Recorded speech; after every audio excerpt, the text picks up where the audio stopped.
Olá, juntos novamente, sempre trazendo temas interessantes, temas polêmicos, temas que interessam a você. E hoje vamos falar de um assunto muito interessante, muito importante e que certamente desperta a sua curiosidade e já tem despertado muitas polêmicas na web, em todas as mídias sociais. Você sabe do que eu estou falando? Sim, a respeito do dízimo. Então vamos lá? Mas antes de falarmos sobre esse assunto tão polêmico, gostaria que você se inscrevesse aí no nosso canal, ativasse o sininho para ser avisado quando postarmos novos vídeos interessantes para você e ao final aí curtisse e compartilhasse este vídeo, ok? Então vamos lá falar sobre esse assunto. O dízimo é um dos temas mais controversos no meio evangélico. Alguns dizem, eu não sou dizimista porque o dízimo faz parte da lei cerimonial. E esta foi abolida na cruz. E de todas as críticas feitas à doutrina do dízimo, talvez a mais frequente seja: o dízimo faz parte da lei cerimonial, esta foi abolida na cruz, logo estou desobrigado a ser dizimista. A essa crítica respondemos que a prática do dízimo está presente em toda a Bíblia, não somente na lei cerimonial. No Antigo Testamento está presente nos livros da lei, Números 18, 21 a 32,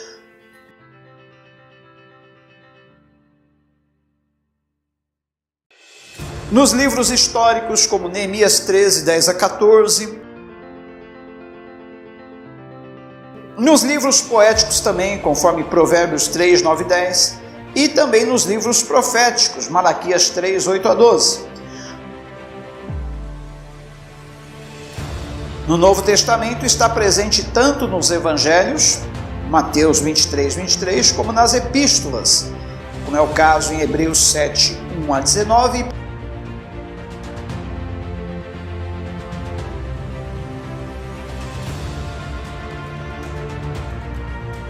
e primeira carta aos Coríntios 9, 13 e 14. É importante dizer que a prática do dízimo é anterior à lei cerimonial, conforme nos mostra Gênesis 14, 20 e também Gênesis 28, 18 a 22. Abraão, 400 anos antes da lei ser instituída, entregou o dízimo a Melquisedeque, um tipo de Cristo, conforme vemos em Gênesis 14, 20 e Hebreus 7, 1 a 10.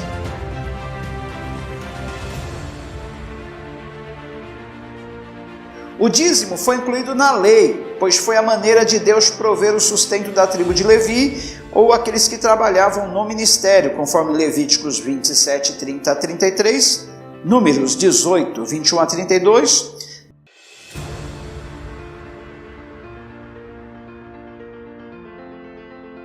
Deuteronômio 14, 22 a 29 e também Deuteronômio 18, 1 a 8. Os mesmos princípios de sustento dos sacerdotes e levitas no Antigo Testamento são usados para o sustento dos obreiros de Deus no Novo Testamento, aqueles que realmente, legitimamente fazem a obra de Deus, né? E Paulo disse exatamente assim, se nós vos semeamos as coisas espirituais, será muito recolhermos de vós bens materiais? Não sabeis vós que os que prestam serviços sagrados do próprio templo se alimentam? E quem serve ao altar, do altar tira o seu sustento? Assim ordenou também o Senhor aos que pregam o Evangelho que vivam do Evangelho, conforme 1ª carta aos Coríntios 9, 11 a 14. Logo, os que estão no ministério hoje, na vigência da nova aliança, também devem viver do ministério se estão utilizando o seu tempo, utilizando tudo que eles têm para viver, ensinando, pregando, fazendo a obra do Evangelho. Embora a ordem levítica tenha cessado com o advento da nova aliança, conforme Hebreus 7,18, os dízimos não cessaram, porque Abraão, como pai da fé, entregou o dízimo a Melquisedeque, um tipo de Cristo. E nós, como filhos de Abraão, entregamos o dízimo a Cristo, sacerdote da ordem de Melquisedeque. Aliás, aqui são homens mortais os que recebem dízimos, porém ali aquele de quem se testifica que vive, conforme está escrito em Hebreus 7,8. Aqueles que usam Mateus 23, 23 para dizer que Jesus sancionou o dízimo antes da inauguração da nova aliança, mas que depois da sua morte essa sanção não é mais válida, esquecem-se de que junto com o dízimo, Jesus menciona também outros preceitos da mesma lei, como a justiça, a misericórdia e a fé. Ele diz assim em Mateus 23:23: Ai de vós, escribas e fariseus, hipócritas, porque dais o dízimo da hortelã, do endro e do cominho, e tendes negligenciado os preceitos mais importantes da lei, ou seja, a justiça, a misericórdia e a fé. Devíeis, porém, fazer estas coisas sem omitir aquelas. Ora, se estamos desobrigados do dízimo, por ser da lei, deveríamos também estar desobrigados desses outros preceitos da lei, que são a justiça, a misericórdia e a fé, pois também são da lei. Fica evidente, então, que Jesus reprova os escribas e fariseus pela sua prática legalista e meritória do dízimo, uma vez que pensavam que o dízimo era uma espécie de salvo-conduto. Imaginavam que, por serem dizimistas, tinham licença para negligenciar os outros preceitos da lei. Na verdade, os escribas e fariseus, besuntados de hipocrisia, estavam superestimando o dízimo e menosprezando os principais preceitos da lei. Ao mesmo tempo, porém, que Jesus reprova a visão distorcida dos escribas e fariseus, que davam grande ênfase ao dízimo, em detrimento da justiça, da misericórdia e da fé, ele referenda a prática do dízimo. Ele diz: devíeis, porém, fazer estas coisas, ou seja, a prática da justiça, da misericórdia e da fé, sem omitir aquelas, ou seja, a entrega dos dízimos. Apesar dos desvios de uns e das críticas de outros, devemos continuar fiéis a Deus na entrega dos dízimos, sim, pois esse ensinamento é claro, esse ensinamento de Jesus é claro, conforme o ensino fiel das Escrituras. É preciso deixar claro que o dízimo não é uma questão meramente financeira. Trata-se do reconhecimento de que tudo o que existe é de Deus. A Bíblia diz em 1 Timóteo 6,7: Não trouxemos nada para o mundo, nem nada dele levaremos. Somos apenas mordomos de Deus. E no exercício dessa mordomia devemos ser achados fiéis, conforme 1 Coríntios 4:2. O dízimo, mais do que um valor, é um emblema.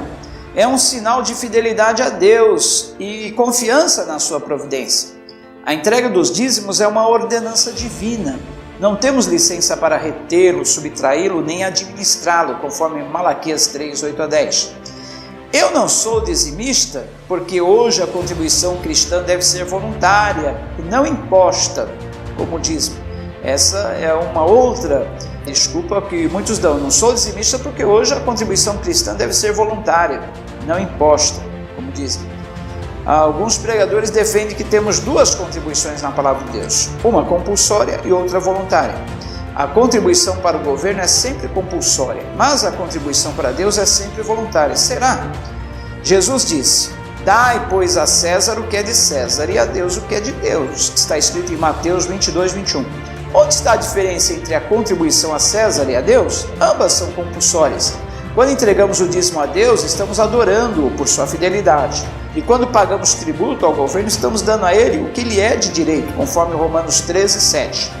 Aqueles que usam o texto de 2 Coríntios 9:7, que diz: Cada um contribua segundo o que tiver proposto no coração, não com tristeza ou por necessidade, porque Deus ama a quem dá com alegria, para regulamentar a contribuição cristã em substituição aos dízimos, cometem um erro sério, um sério equívoco hermenêutico.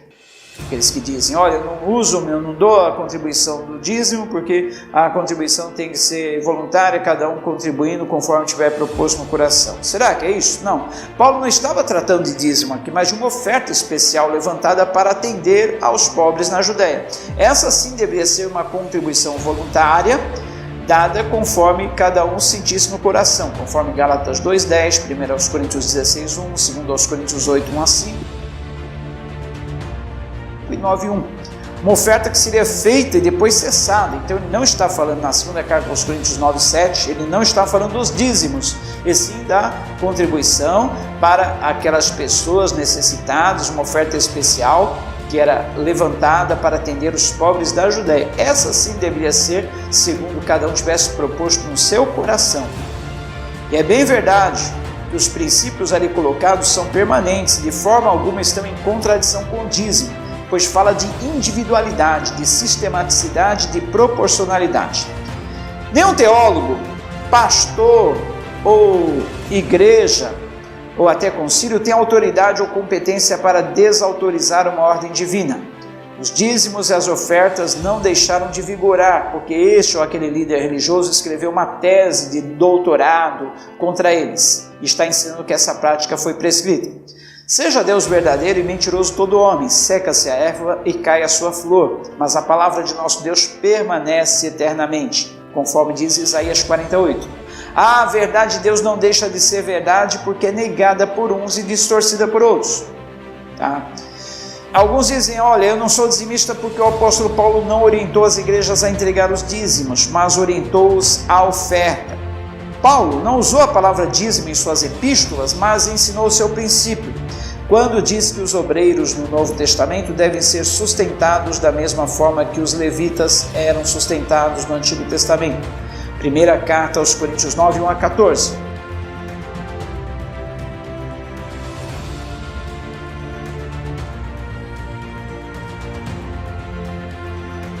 Por outro lado, a prática do dízimo não dispensa os crentes de serem generosos nas ofertas. Os crentes devem semear com abundância na vida das pessoas, e isso não em substituição ao dízimo, mas além dele. Vemos nessa atitude o ministério do pobre e o ministério do rico.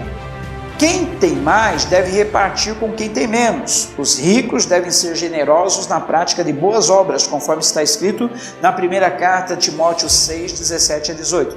Usar, porém, a voluntariedade das ofertas, conforme ensinada nas epístolas aos Coríntios, em substituição ao dízimo, é não compreender o caráter específico daquela oferta levantada entre as igrejas gentílicas para socorrer os santos na Judéia, em situação de emergência, conforme diz 2 carta aos Coríntios 8, 1-4 e 1 aos Coríntios 16, 1-4.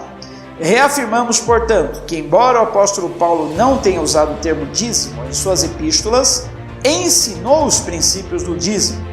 E quando se trata do sustento dos obreiros, o apóstolo Paulo recorreu ao mesmo princípio do sustento dos levitas, conforme vemos em 1 carta aos Coríntios 9, 13 e 14.